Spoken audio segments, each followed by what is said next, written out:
مساء الفل، مساء الجمال، مساء الحلقات على الناس. اهلا بيكم في فيديو جديد مع محمد طيب من قناه تايم زايرس.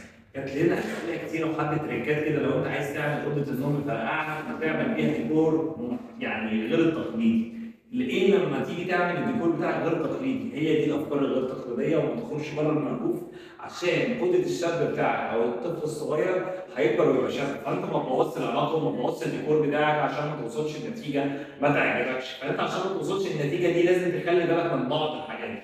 الاوضه دي تكوينها كالتالي: بشبابين او طفلين هيبقوا شابين، فيبقى انا عندي سرير هنا وعندي سرير هنا. التكوين بتاعي او العلاقه بتاعتي كتكوينيه انا عامل ديكوريتيف كده، هو ده ديكور الحاجه او ديكور ظهر السرير. ثم انا يوم ما يجي فتره لما اجي اغير الديكور، هو كل اللي هعمله تغيير الوان فقط لا غير. اعمل ده الدارك او اللايت بلو او اللايت ايا كان، اي درجه لايت جرين، ايا كان الدرجات، هقدر اوصل للتكوين ده بنفس الفرغيه والارتياحيه اللي انا واصل عليها للكلام ده كله.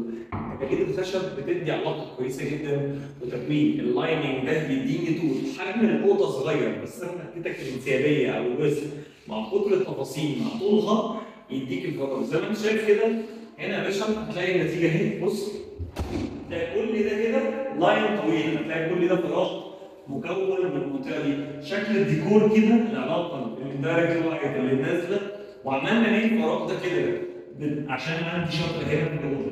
انا توهت لك الشطر، ما بينتلكش العلاقه. وظهر الكاميرا كده زي ما انتم شايفين، هتلاقي ده ظهر الدولاب. بناء عليه بص سريعا كده علاقه الدولاب اهو. خلينا كده فيو بس للاخر هنا كده.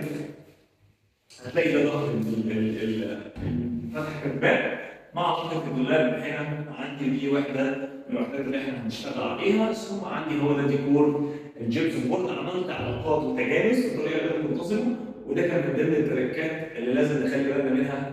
وبعض التريكس كده عشان تخلي بالك وانت بتشطب شقتك عشان العلاقه وتبقى الاضاءه بسيطه وتوصل لتكوين يرضيك، يعني توصل لنتيجه تعرف تبقى انت واصل لنتيجه مبهره.